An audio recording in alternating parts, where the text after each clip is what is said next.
Okay तो आज जो हमारा जो अगला टॉपिक है सिविक्स का, जो सोशल साइंस की सिविक्स आपकी है, जिसका असल नाम आप जानते हैं social and political life, class 8th की। तो इसमें अंडरस्टैंडिंग सेक्युलरिज्म, इस पर हमने वहाँ पर भी कॉन्स्टिट्यूशन में जो हमने की फीचर्स पढ़े, उनमें एक फीचर ये भी है सेक्युलरिज्म है। तो आज हम सेक्युलरिज्म के बारे में बात करेंगे। तो अगर हम सेक्युलरिज्म को अंडरस्टैंड करने की कोशिश करेंगे तो what is secularism? Secularism, it is usually observe that members of one religious community either prosecute or discriminate against members of other religious communities.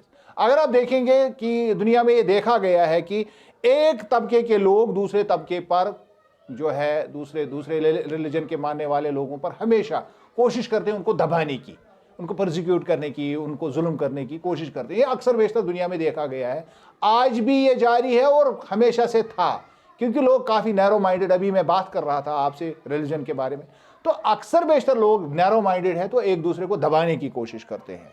These acts of discrimination take place more easily when one religion is given official recognition by the state at the expense of other religions. और उन ममालिक में यह हाल और ज्यादा बुरा हो जाता है जहां पर एक ही मजहब को स्टेट का पावर दिया गया है।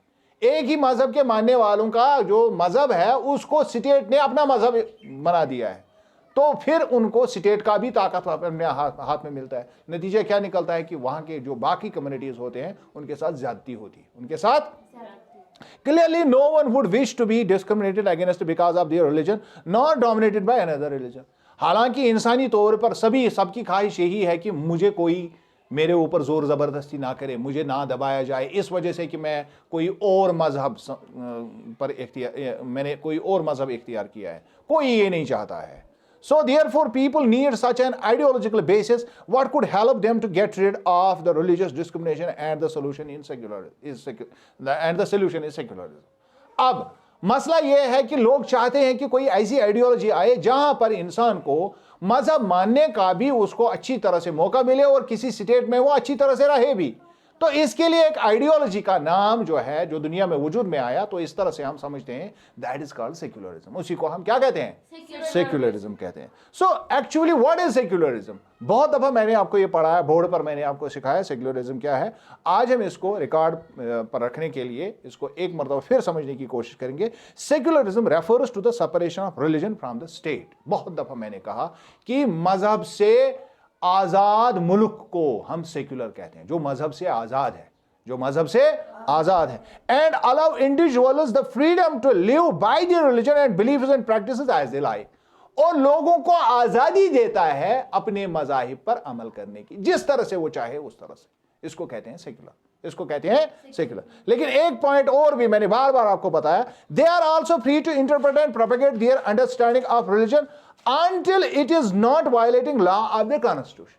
उस वक्त तक अपने मजहब की किसी भी तरह से वो इंटरप्रिटेशन कर सकते हैं, किसी भी तरह से अपने मजहब को वो उसको प्रोपेगेट भी कर सकते हैं, लोगों को बता भी सकते हैं, उस पर अमल भी कर सकते हैं, उसकी जो भी उनके दिमाग में आ जाए उसकी जो वो करना चाहेंगे तौजी, वो उनका हक है। लेकिन वो मुल्क के आईन के खिलाफ नहीं होना चाहिए। वहां मैंने आपको बताया अगर ये मुल्क के आईन के खिलाफ हो गया तो इसका मतलब है now state will intervene, state अब इसकी इजाजत नहीं देगी। So what is it important to separate religion from the state? अब सवाल पैदा होता है कि स्टेट को हम रिलीजन से अलग क्यों रखें, क्यों ये जरूरी है? This is important for a country to function democratically। पहली बात यह है कि किसी भी मुल्क को जमहूरी तौर पर अगर हमें चलाना है तो वो किसी भी मजहब के साथ इनक्लाइन ना हो, किसी की तरफ उसका झुकाव ना होना चाहिए, तभी वो जमहूरी रह सकता है। वरना वहां फिर से वही हो जाएगा कि जो मेजॉरिटी लोग होंगे वो रूल करेंगे। Almost all countries of the world have more than one religious groups living in them. अगर आप दुनिया में कहीं भी किसी भी मुल्क का आज जिक्र करेंगे, आज की दुनिया में हर मुल्क में एक से ज्यादा रिलीजन पाए जाते हैं, एक से ज्यादा मजहब के लोग मानने वाले हैं। Within these religious groups there is more likely one group that is in majority. और अक्सर यह भी देखा गया है कि एक ग्रुप मेजॉरिटी में होता है, एक ग्रुप के लोग ज्यादा होते हैं, एक मजहब के लोग ज्यादा होते हैं। If this majority religious group has access to state power, it could quite easily use this power and financial resources to discriminate against and persecute persons of other religions. इस लिहाज से अगर देखा जाए तो इनको अगर ताकत मिल जाएगी अब स्टेट की भी, पहले से भी वो ताकत में है क्योंकि वो ज्यादा लोग हैं, दूसरे मजहब से वो ज्यादा है। अब उनको अगर स्टेट का भी पावर दिया जाए तो वो क्या करेंगे, जो वो आमतौर पर मेजॉरिटी में करते हैं, तो स्टेट का पावर लेके तो और ज्यादा गड़बड़ कर देंगे, तो बाकी लोगों को दबाने का काम करेंगे, उन पर जुल्म करेंगे। This tyranny of the majority could result in discrimination, coercion, and at times even the killing of religious minorities. और इससे आप देखते हैं, इससे फिर बहुत सारे मसाइल हो जाते हैं। एक मसला तो ये हो जाता है कि रिलीजियस डिस्क्रिमिनेशन होती है, उनको वो सारी चीजें करने नहीं दी जाती जो उनके मजहब के मुताबिक होता है, और दूसरी बात उन पर दोष दबाव ज्यादती की जाती है, उनको दबाया जाता है, और यहां तक कि कभी कभार तो कत्ल गारत भी की जाती है, माइनॉरिटीज को मारा भी जाता है। समझ रहे हैं? The majority could quite easily prevent minorities from participating their religion, practising their religion. और एक और भी चीज हो सकती है जो सबसे ज्यादा हो सकता है, वो ये है कि माइनॉरिटी को उस मुल्क में जहां मेजॉरिटी का रिलीजन माना जाएगा, स्टेट का रिलीजन, तो वहां पर माइनॉरिटी को अपने मजहब पर अमल करने की भी इजाजत नहीं होगी। तो ऐसा मुल्क जो है कियास और कंफ्यूजन में आ जाएगा।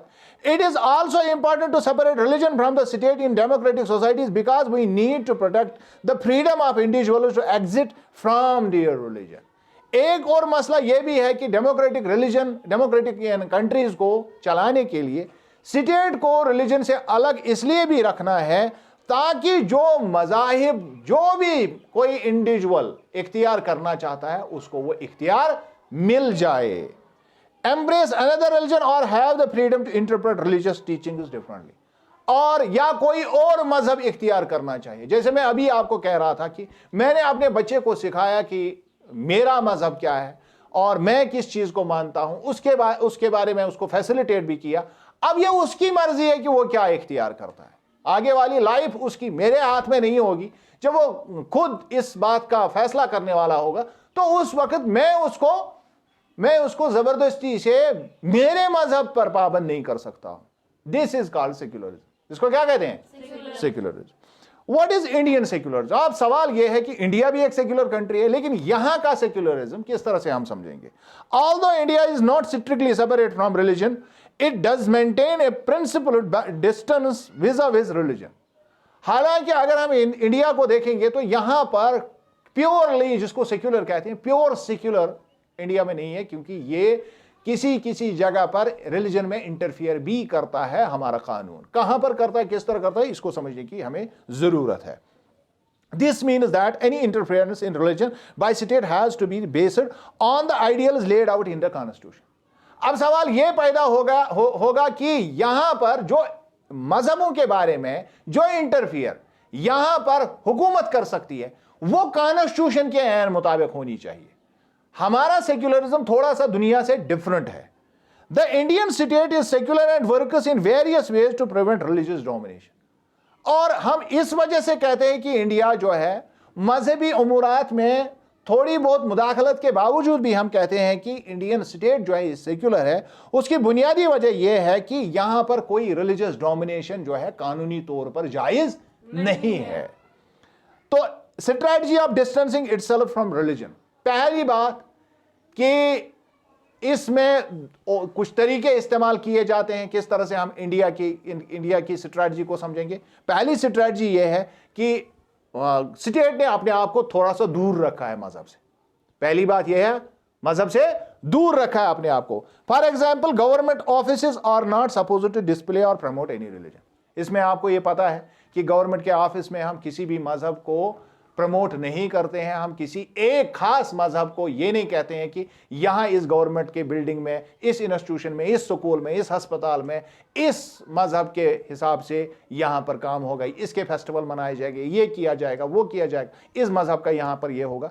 इस तरह से हम अपने आप को दूर रखते हैं। इस तरह से मुल्क जो है किसी भी इदारे को, जो गवर्नमेंट का इदारा है, उसमें किसी भी मजहब को प्रोपेगेट नहीं किया जाता है। बी जो स्ट्रैटेजी है, strategy of non interference and policy of exceptions. दूसरा यह कि अगर कानून कहीं पर है, एग्जिस्ट भी करता है, लेकिन वो किसी के फंडामेंटली किसी मजहब के प्रिंसिपल्स के खिलाफ है, वहां पर स्टेट इंटरफियर नहीं करती है। कैसे आप समझेंगे? For example, the Sikhs does not have to wear a helmet instead of pagdi. मिसाल के तौर पर कानून यह कहता है कि जब भी आप बाइसिकल या टू व्हीलर चलाएं तो उस वक्त अपने सिर पर क्या रखेंगे? आप हेलमेट रखें। लेकिन आप जानते हैं कि हेलमेट जो है उसका साइज जो है सिर के बराबर होता है, लेकिन हमारे जो सिख बरादरी के लोग, सिख कम्युनिटी के लोग हैं, वो अपने सिर पर पगड़ी बांधते हैं और इस पगड़ी का साइज जो है हेलमेट के उस अंदर जिसमें वो हेड आता है उससे बड़ा होता है, लिहाजा हेलमेट उस पर नहीं लगाई जा सकती। लेकिन मजहबी एतबार से सिखों को जो पगड़ी है वो पहनना बुनियादी एक फंडामेंटल है मजहब का, यहां पर उनको कंसेशन दी जाती है, उनको हेलमेट ना पहनने की इजाजत है। बात समझ आई? तो इस तरह से ये दूसरा हो गया स्ट्रेटजी ऑफ नॉन इंटरफेरेंस। तीसरी बात, स्ट्रेटजी ऑफ इंटरवेंशन।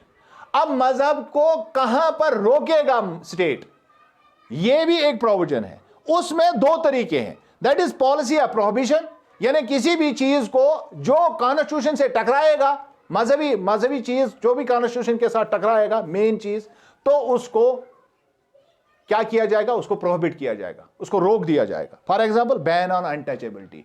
जैसे इंडिया में अनटचेबिलिटी थी, छूत छात, लोग एक दूसरे को गंदा समझते थे और एक दूसरे को हाथ नहीं लगाते थे, तो इस पर कानून आ गए और छूत छात को टोटली बैन किया गया। कानूनी तौर पर कोई ये नहीं कह सकता है कि ये आदमी गंदा है, मैं इसके साथ नहीं बैठूंगा, मैं इसके साथ हाथ नहीं लगाऊंगा, ये मेरे साथ गाड़ी में नहीं बैठ सकता, ये मेरे साथ किसी मजहबी जो जगह है वहां पर नहीं आ सकता है। This is called untouchability and it is totally prohibited. इसको टोटली बैन किया गया है, तो this is called policy of prohibition.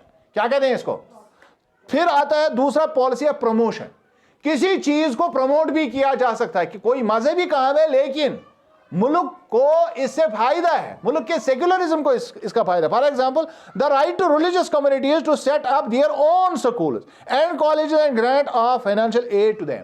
मिसाल के तौर पर हमें अपना मजहब लोगों को सिखाने के लिए स्कूल चाहिए, तो गवर्नमेंट फैसिलिटेट करता है, कहता है कोई बात नहीं, आपको यहां अपना मजहब पढ़ाना है, हम स्कूल को फैसिलिटेट करेंगे, हम ग्रांट भी देंगे, नो प्रॉब्लम, आप अपना स्कूल बना सकते हैं। इसकी इजाजत है, प्रमोशन की भी इजाजत है। तो ये हो गया, this is called policy of promotion. उसके बाद प्रोविजन ऑफ फंडामेंटल राइट्स।